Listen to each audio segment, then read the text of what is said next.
देवादिदेव शासनेश प्रभु महावीर के चरण कमलों में कोटि से वंदन नमन करने के उपरांत सर्वप्रथम इस ऑनलाइन जूम सभा में उपस्थित सभी रत्नाधिक साधु साध्वी जी महाराज के चरण कमलों में वंदन नमन करते हुए सुख साता पूछती हूँ। आचार्य सम्राट ध्यान योगी डॉक्टर श्री शिव मुनि जी महाराज साहब के पावन आशीर्वाद से उपाध्याय प्रवर श्री रविंद्र मुनि जी महाराज की पावन प्रेरणा से आगम ज्ञाता प्रज्ञा पुरुषोत्तम उपाध्याय प्रवर श्री जितेंद्र मुनि जी महाराज साहब हम सभी को ऑनलाइन आगम वाचना के माध्यम से जिनवाणी के गुण रहस्यों का ज्ञान करवा रहे हैं। इस हेतु आप श्री जी का अनंत अनंत उपकार। प्रतिदिन की वंदन श्रृंखला में आज गुरुदेव की प्रत्यक्ष वंदना का जो लाभ प्राप्त हुआ है, सरल मना महान साध्वी श्री मंजुला जी महाराज की सुशिष्या आगम रसिका साध्वी श्री प्रेक्षा जी महाराज, साध्वी श्री जया ज्योति जी महाराज, साध्वी श्री विश्रुति जी महाराज और साध्वी श्री विशुद्धि जी महाराज आदि ठाना को मिला है। हम सभी मिलकर गुरुदेव को सामूहिक रूप से वंदन करेंगे। तो अराहिनं पयाहिनं करेमि वन्दामि नमन्सामि सत्कारेमि सम्मानेमि कल्याणं मङ्गलं देव्यां चेयं भजवासामि मते वन्दामि तिकृतो अराहिनं पयाहिनं करेमि वन्दामि नमन्सामि सत्कारेमि सम्मानेमि कल्याणं मङ्गलं देव्यां चेयं तिकृतो अराहिनं पयाहिनं करेमि वन्दामि नमन्सामि सत्कारेमि सम्मानेमि कल्याणं मङ्गलं देव्यां चेयं भजवासामि मते वन्दामि। सुख साता गुरुजी, आप सबके सुख साता है ना। बहुत कृपा गुरुजी, बहुत कृपा गुरुजी, मते वंदामि गुरुजी। आगम वाचना निर्विघ्न रूप से गतिमान रहे, इस हेतु सभी तपस्या के क्षेत्र में अपना अपना योगदान दे रहे हैं। तप श्रृंखला में जो आज के नाम है वो इस प्रकार से हैं। तप चक्रेश्वरी श्री विभा श्री जी महाराज साहब की सुशिष्या साध्वी डॉक्टर आभा श्री जी महाराज, साध्वी श्री करुणा जी महाराज, श्री राम कुंवर जी महाराज साहब की सुशिष्या ज्ञान प्रभा सरल जी महाराज साहब, उपाध्याय प्रवर अनयोग प्रवर्तक पूज्य श्री कन्हैया लाल जी महाराज साहब कमल के शिष्य तपो केसरी श्री संजय मुनि जी महाराज साहब, डॉक्टर श्री प्रतिभा श्री जी महाराज साहब की सुशिष्याएं साध्वी श्री आस्था जी महाराज, श्रद्धा जी महाराज, ऋषिता श्री जी महाराज, अनुज्ञा श्री जी महाराज एवं प्रणति श्री जी महाराज। उप प्रवर्तनी महासाध्वी श्री कैलाशवती जी महाराज साहब की शिष्या साध्वी श्री सुयश प्रभा जी महाराज, साध्वी श्री सुयश प्रभा जी महाराज की शिष्या साध्वी श्री आराधना जी महाराज, श्रमणी सूर्या उत्तर भारतीय प्रवर्तनी डॉक्टर श्री सरिता जी महाराज की सुशिष्या साध्वी श्री घोर तपस्विनी डॉक्टर शुभा जी महाराज, आगम रसिका साध्वी श्री प्रेक्षा जी महाराज की सुशिष्या युवा तपस्विनी साध्वी श्री जया ज्योति जी महाराज, साधना के शिखर पूज्य श्री पुष्कर मुनि जी महाराज साहब की सुशिष्या श्री प्रिय दर्शना जी महाराज साहब की सुशिष्याएं डॉक्टर श्री विचक्षण श्री जी महाराज और साध्वी श्री मोक्षदा जी महाराज। हम सभी से इनकी तपस्या की सुख साता पूछते हैं। आप पूज्य गुरुदेव से विनम्र निवेदन है कि वो अपनी अमृतमय वाणी से हमें जिनवाणी का रसपान कराकर हमारी अंतरात्मा को पवित्र करने की कृपा करें। जी गुरुदेव। नमो अरिहंताण, नमो सिद्धाण, नमो आयर्याण, नमो उवध्यायाण, नमो लोय सब साहुण, ऐसो पंच नमोकारो सब पाव सणो मंगलानंत संदेशे परमं हवै मंगलम्। जिन शासन जिन वाणी सदा जयवंत हो, रमण संग सदा अविचल मंगल हो, मुक्ति को प्राप्त श्रमण भगवान महावीर स्वामी, उनकी परम पावन कल्याणी भागवती वाणी वाचक प्रमुख श्री इंद्र भोति गौतम आदि गणधर भगवंत युग प्रधानाचार्य परम पूज्य श्री सुधर्म स्वामी जी महाराज, उनकी परम पावन पाठ परंपरा वर्तमान आचार्य ध्यान योगी परम पूज्य श्री शिव मुनि जी महाराज एवं गुरुजन सबके पावन चरण सरोजों में मेरा अनंत अनंत वार वंदना नमस्कार। आगम परिषद में विराजमान वरिष्ठ मुनिराज, अन्य मुनिवृंद, परमादरणीय भगवती स्वरूपा महासाध्विया जी, श्री उत्तराधीन सूत्र की वाचना प्रारंभ है। 32वां अध्ययन प्रमाद स्थान सुनाया जा रहा है, जो अब समाप्ति की ओर है। 101 गाथा तक सुना चुके। कोहं च माणं च तहेव मायं लोहं दुगुंचं अरायं रायं च हासं भयं सोगपुमित्थिवेयं नपुंसवेयं विविहेय भावे।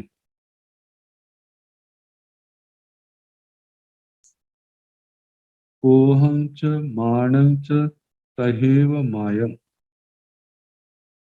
क्रोध मान माया तहेव तथा, मायं माया, लोहं लोभ, दुगुंचं जुगुप्सा, अराइंग राइंग च अरति और रति, हासं हास्य, भयं भय, शोक पुमित्थि वेयं शोक, पुरुष वेद स्त्री वेद, नपुंस वेयं नपुंसक वेद, विविहेय भावे विविध भाव, जिससे दिया हर्ष विषाद आदि, ये अनेक प्रकार के भाव हैं जिनके पीछे में मोनि कर्म काम करता है। आवज्जाई एवं अनेक रूपे एवं विहे काम गुणेषु सत्तो अन्य एय पभवे विशेषे कारुण्य दीणे हिरिमं वैसे। आवज्जाई आपद्यते प्राप्त होता है इन भावों को, एवं इस प्रकार अनेक रूपे अनेक प्रकार के, एवं भी है इस एवं भी है इस प्रकार के, अनेक रूपे अनेक प्रकार के, काम गुणेषु सत्तो, जो काम गुणों में आसक्त है, मतलब शब्द रूप गंध रस स्पर्श भाव, इन काम गुणों में जो आसक्त है वह ऐसी विकृतियों को प्राप्त होता है। कौन सी विकृतियां? जो पूर्व गाथा में गिनाई गई, जैसे क्रोध मान माया लोभ जुगुप्सा अरति रति हास्य भय शोक पुरुष वेद स्त्री वेद नपुंसक वेद हर्ष विषाद आदि, ऐसे अनेक प्रकार के जो भाव हैं, इन भावों को प्राप्त होता है कौन? जो इन काम गुणों में आसक्त है। अन्य एय पहवे विशेष, अन्य अन्य का मतलब जो अन्य है, एय पहवे इन्हीं दोषों से उत्पन्न, विशेष विशेष, जैसे कारुण्य दीणे हिरिमे बहिसे, कारुण्य दीणे करुणास्पद, ऐसी दयनीय दशा बन जाती है कि वो लोगों की करुणा के पात्र बनते हैं। लोग सोचते हैं, उनको देख करके उनको दया आती है, कितने दुखी होंगे। दीने दीनता, हिरिमंग लज्जास्पद, मतलब ऐसी गर्हनीय दशा को, जिनको देख करके लोग शर्म महसूस करते हैं, ऐसी आत्मा के अंदर दोष पैदा हो जाते हैं, वह इससे जो द्वेष का स्थान बन जाते हैं। द्वेष्य द्वेष का स्थान, लोगों की घृणा का स्थान बनते हैं। किसके कारण? उसके पीछे देखा जाए तो जो मोनी कर्म है, और मोनी कर्म के कारण से ही इन इंद्रियों के विषयों में आत्मा आसक्त होता है, और इसी आसक्ति के कारण से बढ़ते बढ़ते, जैसे बद परहेजी करने से रोग बढ़ता जाता है, ऐसे ही इन विषयों का सेवन करने से आत्मा का मोह बढ़ता जाता है।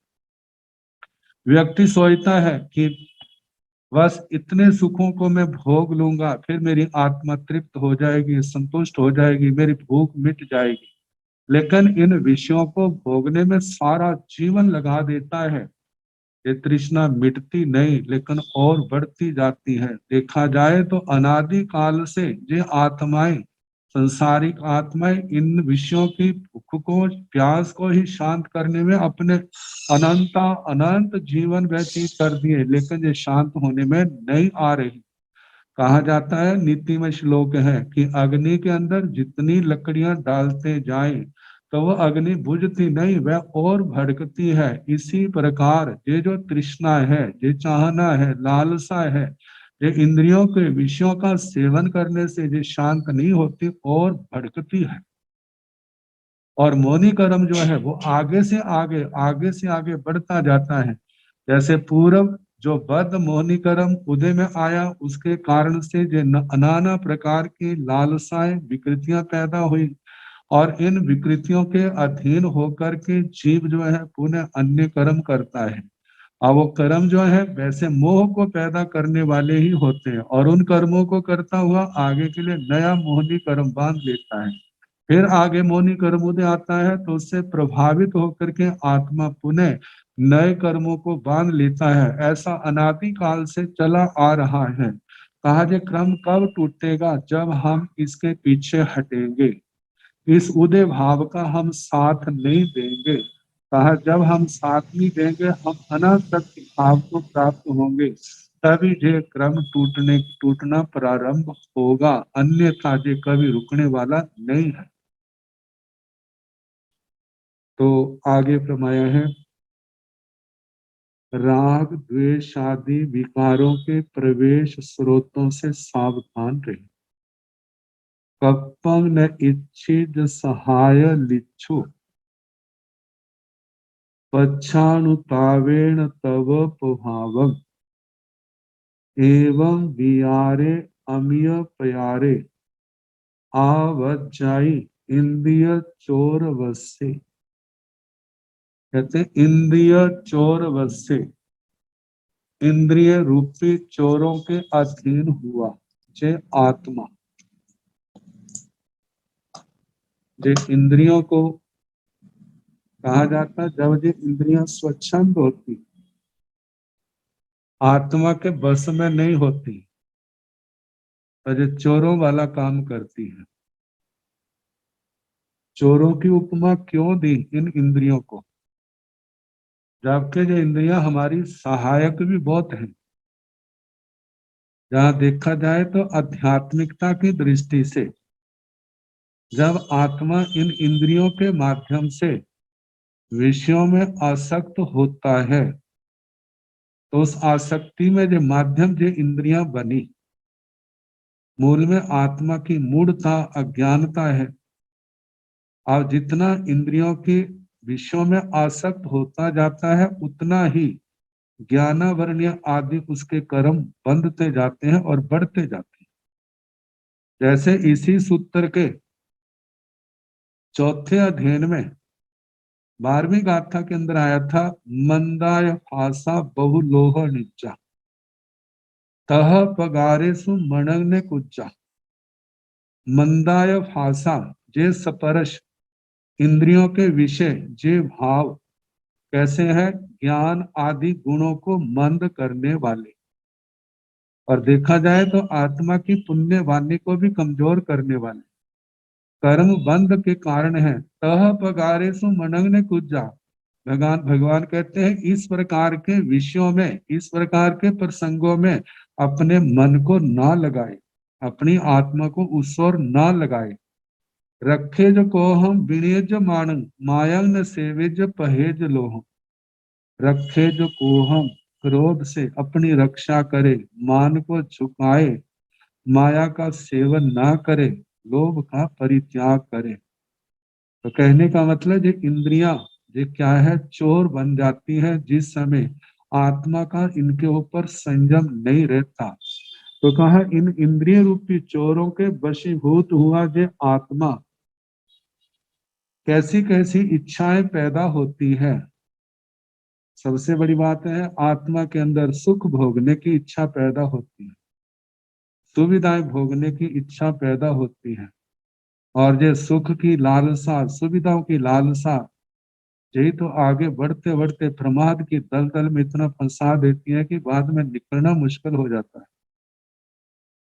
तो कहा कि सहाय लिच्छु, सहाय लिप्सु, शरीर की, अपने शरीर की सेवा शुश्रूषा के लिए सहायता की लिप्सा से, लिप्सा का मतलब लब्धुम इच्छति इति लिप्सति, मतलब के प्राप्त करने की इच्छा, मेरा कोई योग्य सहायक बन जाए, मेरा कोई योग्य शिष्य बन जाए, वो मेरी सेवा करेगा, मेरी आज्ञा में रहेगा, मेरा मन लगा रहेगा, मेरी वृद्धावस्था ठीक निकल जाएगी, मेरा बीमारी का समय अच्छा निकल जाएगा।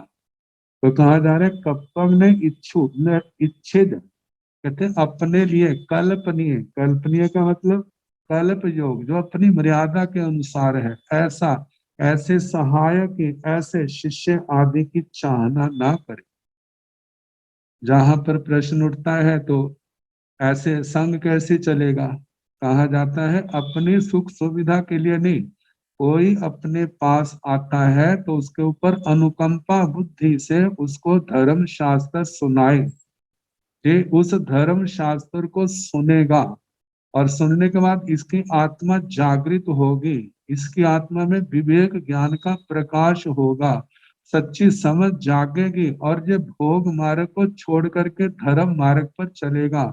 ये संयम और इसकी सम्यक तो शुद्ध होगी, सम्यक दर्शन की प्राप्ति, ज्ञान, चारित्र, तप, इनकी प्राप्ति होगी, इनकी आराधना करेगा, तब इसके जन्म जन्म के क्लेश जो है समाप्त होंगे।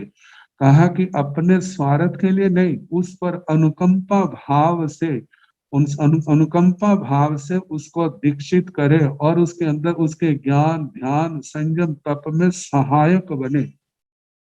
अपने अंदर ये भावना होनी चाहिए, लेकिन अपने सुखों की भावना नहीं होनी चाहिए। कल्पना करो इस इन सुखों की भावना से हम किसी को अपना सहयोग भी बनाते हैं, और आने वाले में उदय भाव से ऐसा कि वो अपने से अलग हो जाता है या छोड़ के चला जाता है, तो उससे भी और क्या होगा, आरत ध्यान, रौद्र ध्यान आत्मा के अंदर पैदा होगा, और उसके कारण से कितने कर्म बंद होंगे। और मानो इन भावनाओं से ऊपर उठ करके वह सहायक बनता है, मानव साथ देता है, ठीक है, नहीं भी देता है तो आत्मा के अंदर आरत ध्यान, रौद्र ध्यान नहीं आएंगे। वो सोचेंगे कि मैं हमें तो इसने निर्जना का एक साधन दिया, जितना हमने पढ़ाया, हमने योग्य बनाया, हमने सब किया, हमने अपना कोई स्वार्थ नहीं था, बन जाता इसकी आत्मा का कल्याण होता, लेकिन कर्म का उदय होने के कारण से जो फिसल गया है, आगे नहीं बढ़ सका, जिसका कर्मोदय, लेकिन जितनी देर हमने किया, हमने तो स्वार्थ से ऊपर उठ करके अनुकंपा भाव से किया है, और जो किया है वो सारे का सारा संवर और निर्जरा का कारण बना है। जितना उतना उसने संयम पाला, उसमें सहयोगी बना है, तो यहाँ पर ऐसे भावों से वो कर्म के बंध से बच जाता है। तो कहा कि ऐसे कल्पनीय की भी इच्छा नहीं करनी अपनी सुविधा के लिए।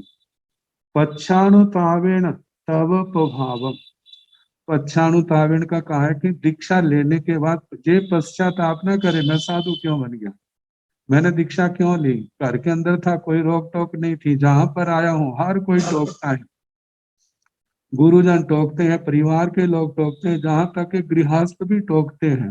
ये टोका टोकी अच्छी नहीं लगती। सोचता पहले मैं अच्छा था, अब तो मैं क्या हो गया, बंधन में आ गया हूं। ऐसा पश्चाताप ना करे, ऐसा सोचे मेरा अहो भाग्य, पता नहीं किस जन्म का शोषम जागृत हुआ है, जिसके कारण से मेरे जो बुद्धि पैदा हुई कि इन काम जो संसार को बढ़ाने वाले ये जो काम भोग है, खारा पाप है, इनको छोड़ूं। अब मेरा कितना सौभाग्य, अब मैं संयम पालूंगा, तपस्या करूंगा, मेरे जन्म जन्म के क्लेश समाप्त हो जाएंगे, संसार दुर्गतियों का आवागमन मिट जाएगा और एक दिन चार गति से मैं मुक्त हो जाऊंगा। ऐसा अहोभाव होना चाहिए, लेकिन वो पश्चाताप ना हो कि मैंने क्यों दीक्षा ली। और दूसरा बताया तव प्रभाव, तपस्या के प्रभाव की भी इच्छा ना करे। मेरी तपस्या मैं इतनी करती हूँ, करता हूँ, मेरे को कोई मानता नहीं है, कोई पूछता नहीं है, मेरी कोई प्रतिष्ठा नहीं हो रही। कहा ऐसा ना करे। तपस्या का प्रभाव तो जब जब कोई जितनी भी तपस्या करता है उसका परिणाम तो उसको उसी समय मिल जाता है। कहेंगे क्या परिणाम मिलता है? कहते तपस्या कर्म निर्जरा के लिए की जाती है। जब जब आत्मा तपस्या करता है तो उसकी कर्म निर्जरा तो उसके साथ साथ ही हो रही है। अब तपस्या के साथ उसके परिणाम कैसे हैं? जितने परिणाम निर्मल होंगे, जितना वो कषायों से मुक्त होगा, जितना स्वाध्याय आदि करेगा, उतनी उसकी महान निर्जरा होगी। लेकिन यदि कोई भौतिक अभिप्राय को लेकर के तपस्या करता है, जब उसका भौतिक अभिप्राय सिद्ध नहीं होता है, क्योंकि उसका अंतराय प्रबल है, तो उसके लिए फिर आरत्यान रुद्र ध्यान आते हैं। मैं ऐसे भूखा मरा, मैंने ऐसे इतना कष्ट सहा, इसका क्या फायदा मिला?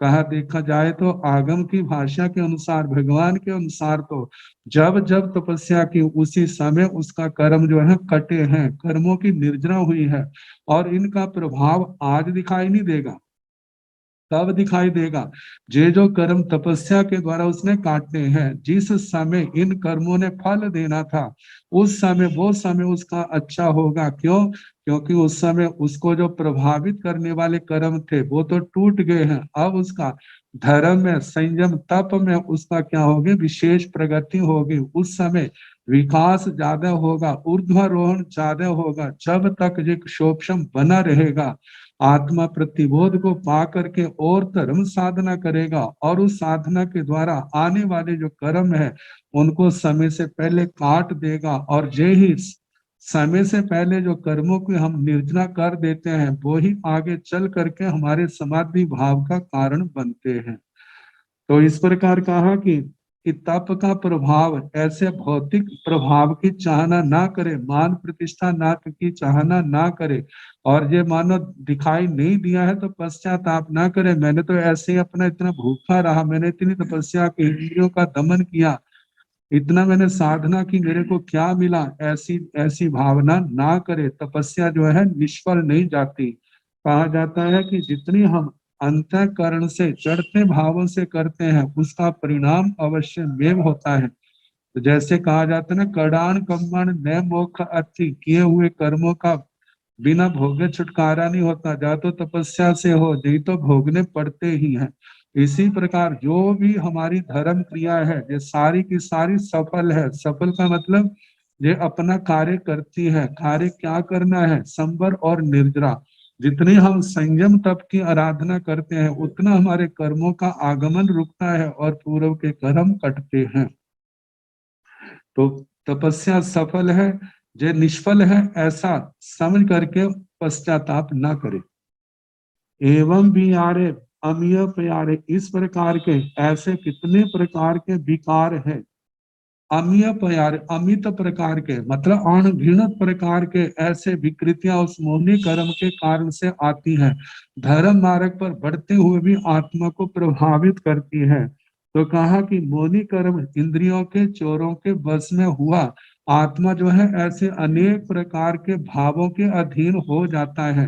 लेकिन ऐसा होना नहीं, हमें तो अपने मोक्ष मार्ग पर निशंक होकर के आगे बढ़ना है। हमारी साधना सफल होगी, कर्म क्षय होंगे, आत्मा के गुण प्रकट होंगे, आत्मा सर्वज्ञता को, सर्वदर्शी पने को प्राप्त करेगा। मोहनी कर्म ये आठों कर्म क्षय होके आत्मा एक दिन सिद्ध गति को भी प्राप्त करेगा।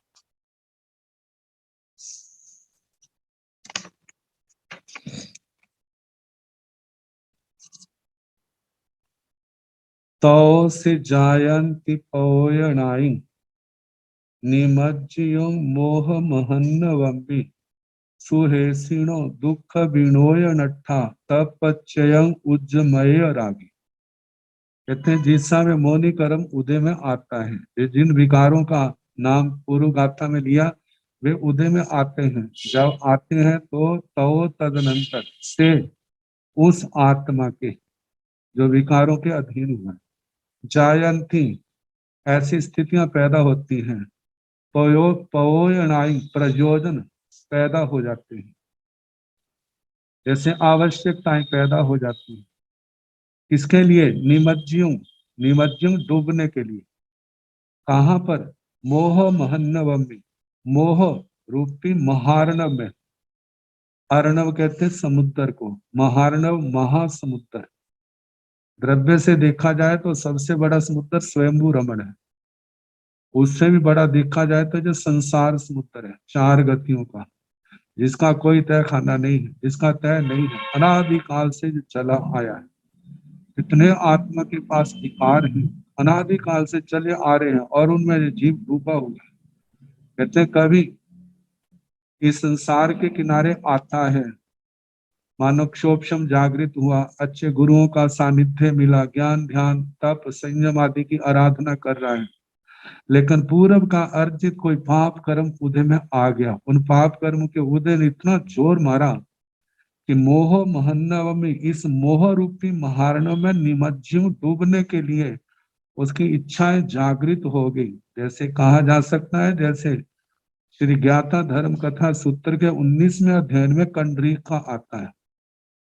जैसे कंडरीक ने कितने विराग से साधु जीवन लिया था, सब कुछ छोड़ दिया, कितना संयम पालन कर रहा था, लेकिन कैसा पाप का उदय आया कि प्रमाद जाग गया, इंद्रियों के विषयों का आकर्षण जागृत हो गया, और कैसे आरत ध्यान में आया, कैसे वो फिसल गया है। शास्त्रों में ऐसे दृष्टांत आते हैं, लेकिन संसार में कितने घटे होंगे, क्योंकि भगवान कहते हैं इस द्वादशांगी वाणी की विराधना करके अनंत जीव संसार समुद्र में डूबे हैं, लेकिन इसकी आराधना करके अनंत जीव संसार से तरे भी हैं। तो हमने डूबने वालों से ये प्रेरणा लेनी है कि हे भगवान, हम इन दोषों से बचें, हमारी आत्मा इन दोषों से के अधीन ना हो। जो तरने वाले हैं, जैसे ये संसार को तरे हैं, ऐसे हमने भी तरना है। आचार्य श्री आत्माराम जी महाराज के संबंध में फरमाते थे, वो कहा करते थे, हमने दर्शन नहीं किए, लेकिन जिन्होंने दर्शन किए उनके मुखारविंद से सुना है। कहते तरना है तो तरने वालों को देखो, डूबना है तो डूबने वालों को देखने से डूब जाओगे। तो इसलिए डूबने वालों को देखने की अपेक्षा तरने वाले को देखें कि वो तर गया, वो तर गया, मैं पीछे रह गया, मैं भी आगे बढ़ूंगा। अब मेरे पीछे से आने वाले वो तो तर रहे हैं, लेकिन मैं अभी तक जहां पर अटका हुआ हूँ, लेकिन मेरे को तरना है। कैसे तरूंगा? तरने का यही रास्ता है संयम और तप का, ज्ञान दर्शन चारित्र तप की आराधना का, जो हमें आगमों के माध्यम से, गुरुजनों के माध्यम से मार्ग मिला है।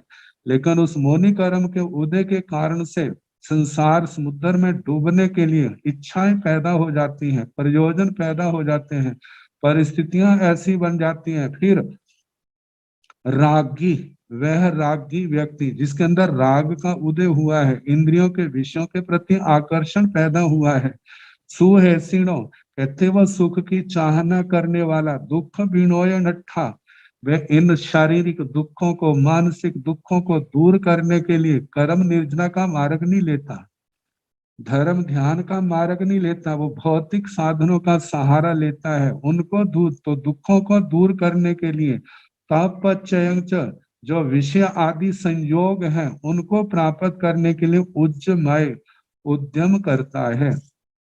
हमारे पढ़ने में सुनने में ऐसा आया था, कर्नाटक गज केसरी पूज्य श्री गणेशी लाल जी महाराज, जिनका सारा जीवन तपस्या में गया। कहते हैं आखिरी समय उनके श्वास की तकलीफ हो गई थी, तो भक्त लोग तो उनका नियम था कि मैं दवाई नहीं लूंगा, औषधि का सेवन नहीं करूंगा। तो कई भक्तों ने कहा महाराज आयुर्वेदिक औषधि ले लो, आपकी तकलीफ बढ़ती जा रही है, आप ठीक हो जाएंगे। लेकिन कितनी ऊंची आत्मा थी, उन्होंने जो उत्तर दिया वो एक कितना बड़ा आदर्श है। उन्होंने कहा कि आपने सारी उम्र सुनते रहे, क्या सुना? दुख का मूल कारण क्या है? आत्मा के किए हुए कर्म। जो भी हमारे जीवन में रोग शोक दुख तकलीफें आती हैं तो उनका मूल कारण हमारे अपने कर्म होते हैं। तो कर्मों की बीमारी के कर्मों के कारण से जो रोग आया है, तो इसकी औषधि तो संयम और तप है, जो दवाइयां नहीं है। ये दवाइयां तो केवल कमजोर हृदय वालों को केवल आलंबन देने वाली है। जब इन कर्मों के रोगों को काटने के लिए तो भगवान ने जो औषधि फरमाई है और परहेज फरमाया है, वह तो संयम और तप है। उस संयम और तप की मैं क्या कर रहा हूँ? आराधना कर रहा हूँ, सेवन कर रहा हूँ। और मेरे जो रोग जो है, केवल यही रोग नहीं और दूसरे भी जो कर्म रोग हैं वो भी क्या होंगे? दूर होंगे। तो कहा जाता है जो स्थिर चित्त दृढ़ धर्मी होता है, उनके अंदर ऐसे भाव आते हैं, मानो ऐसी तकलीफ भी है, कोई ऐसा नहीं है तो अपने आप को ऐसे संभालते हैं। लेकिन जब मोह का जोर पड़ जाता है तो फिर वह संयम तप की ओर से उसका ध्यान हट जाता है, भौतिक साधनों के अंदर उसका ध्यान अटक जाता है।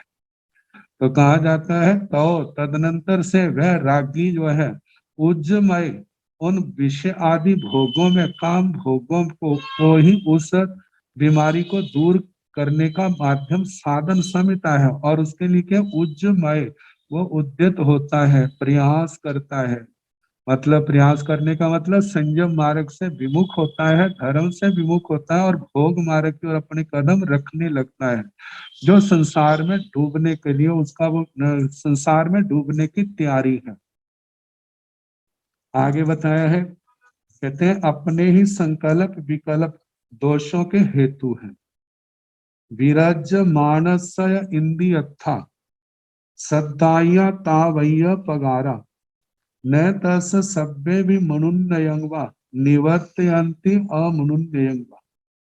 विराज्य मानस जो इन भोगों से विरक्त हो रहा है, विरज्य मानस से जो इन भोगों से विरक्त हो रहा है, संसार की नश्वरता को देख करके, इंद्रियों के विषयों के अत्यंत अनंत भयानक परिणामों को देख करके, इंद्रियथा जो इंद्रियों के अर्थ है, अर्थ का मतलब जहां पर शब्दाया शब्द आदि विषय, शब्द रूप गंध रस स्पर्श जो है, तावय्य पगारा जितने भी प्रकार के हैं, न तस सभ्य भी मनुन्य अंगवा निवत्यंती अमनुन्य अंगवा।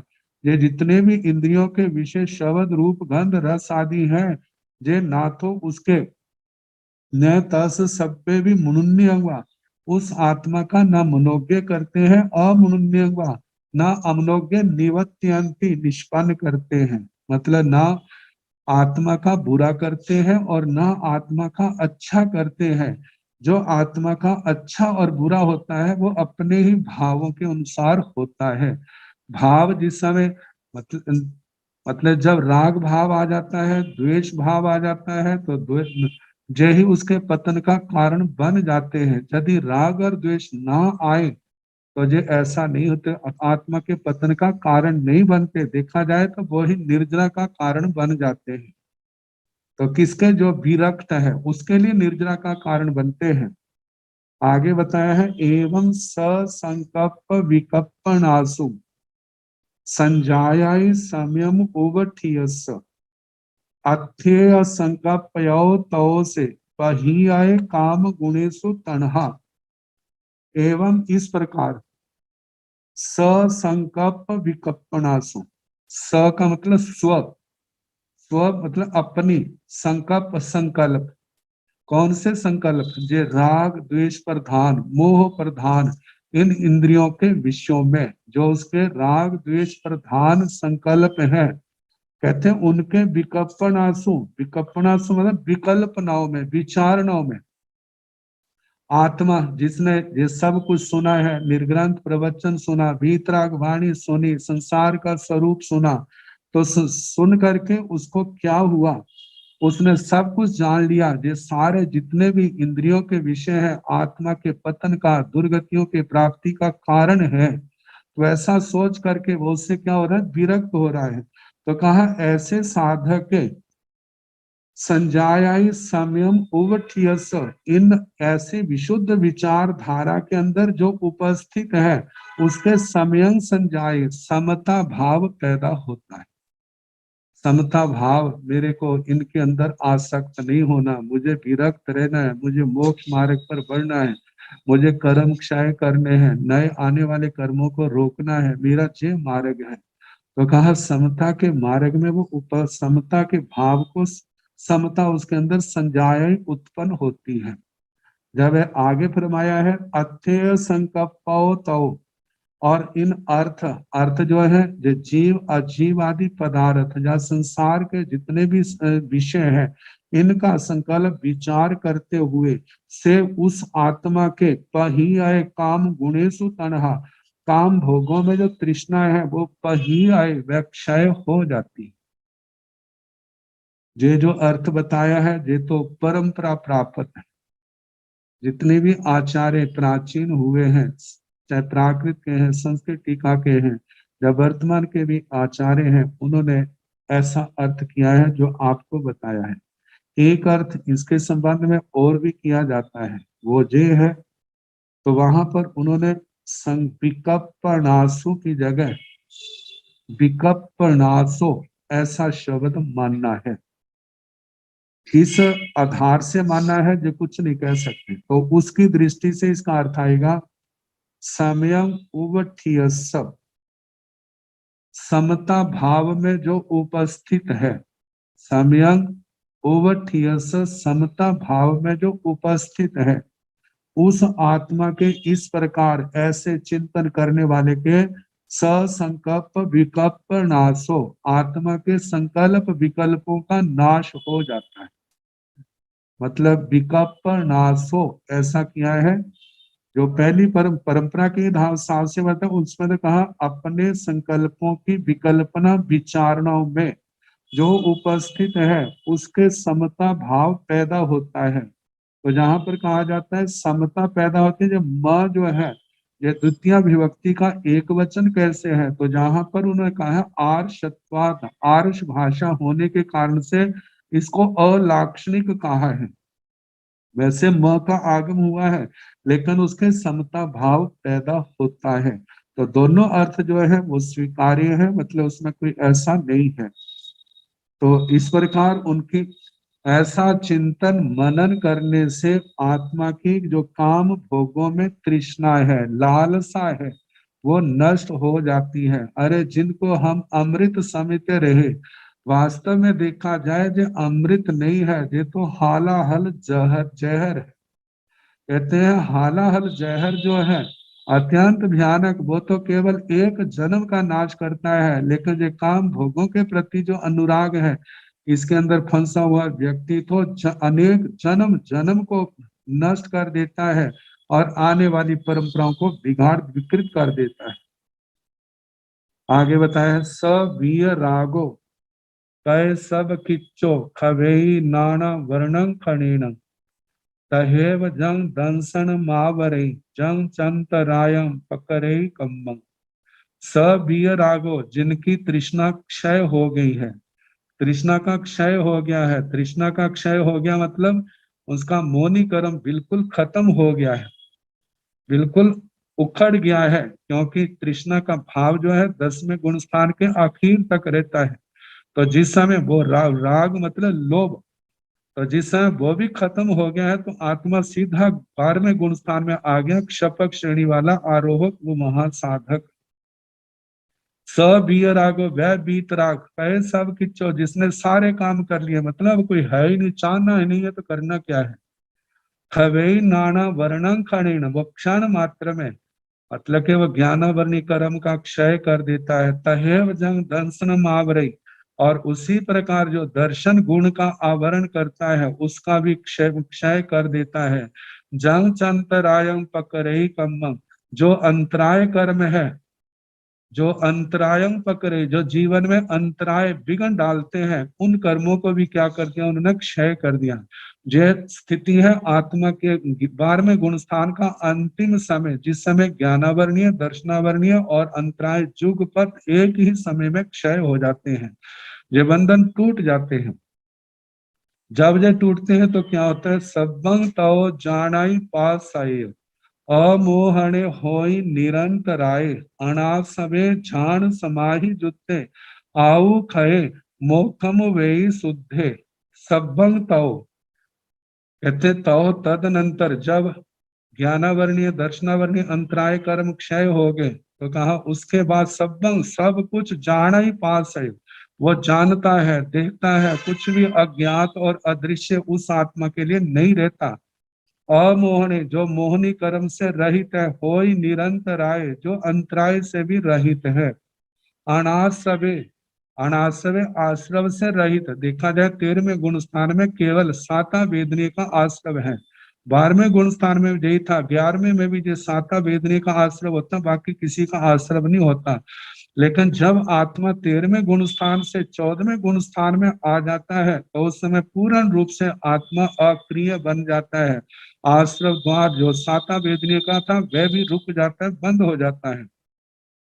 तो ध्यान समाहि जुत्ते, ध्यान और समाधि से युक्त आयु क्षय, जैसे आयु कर्म क्षय होता है, उपलक्षण से शेष जो 3 अघाती कर्म है, जैसे वेदनी कर्म है, आयु कर्म है, नाम आयु कर्म है, वेदनी कर्म है, गोत्तर कर्म है, नाम कर्म है, कहते जे भी कर्म क्या हो जाते हैं, क्षय हो जाते हैं। आयु क्षय मोक्षम उवई तिब्बम, अघाती आयु कर्म अर्थात अघाती कर्म, ये चारों के चारों क्षय होने पर आत्मा जो है शुद्ध है, शुद्ध हुआ, मोक्षम उवई मोक्ष को प्राप्त होता है, कर्मों के बंधन से मुक्त हो जाता है। सो तस् सब सदुहस मुक्को जंग बाहाई स्वयं जंतु मेयं, दीहामयं विप मुक्कोपसत्थो, तो होई अचंत सुही कयत्थो।